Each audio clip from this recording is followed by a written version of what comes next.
Alors nous revoici sur Windows 10 et donc on voit directement IS Connect administrateur et donc là je peux me connecter. Autre utilisateur, connecté au IS Connect, mais je vais essayer mon user Windows 10.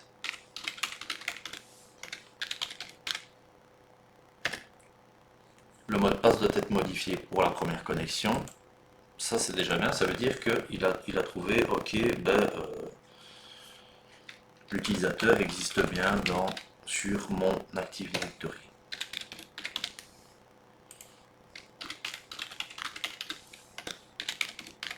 Donc il est possible qu'il vous fasse recommencer 15 fois parce que votre mot de passe n'est pas assez fort. Donc là, logiquement, le mot de passe a été changé. Magnifique, il ouvre ma session Windows 10, donc il reconfigure comme si c'était un tout nouvel utilisateur.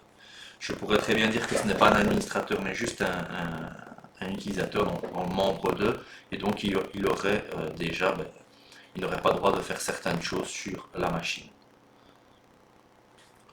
Donc ça, on va un petit peu quitter. Par contre, une chose intéressante, si je vais sur mon Windows Server, dans l'outil d'administration, on voit que j'ai un ordinateur qui est apparu. Desktop, patati patata.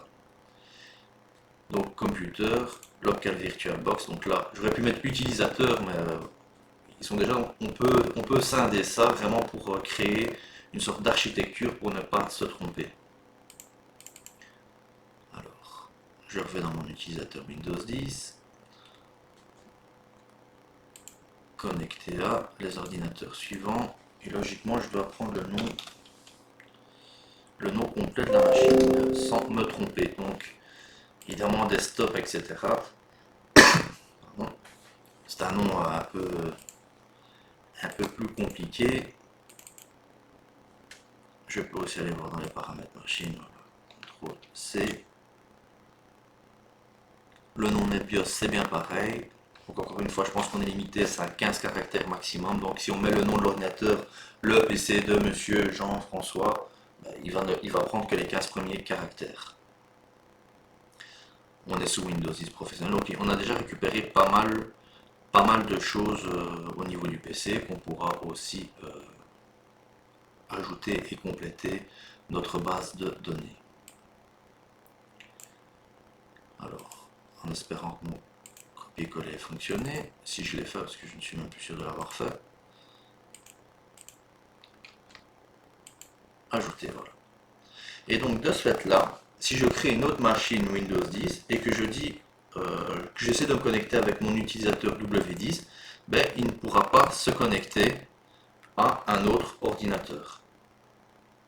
Ce sera impossible pour lui de se connecter sur un autre ordinateur que celui que je lui ai dit.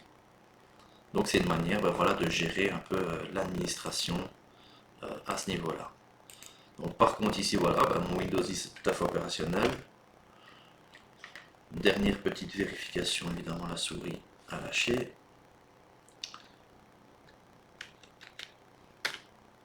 Je vais déconnecter mon utilisateur Windows 10.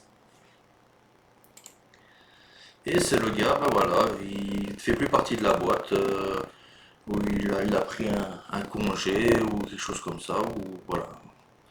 Et donc je suis pas sûr qu'il va. Je peux directement soit le supprimer, soit le désactiver. Voilà, ici donc j'ai désactivé l'utilisateur.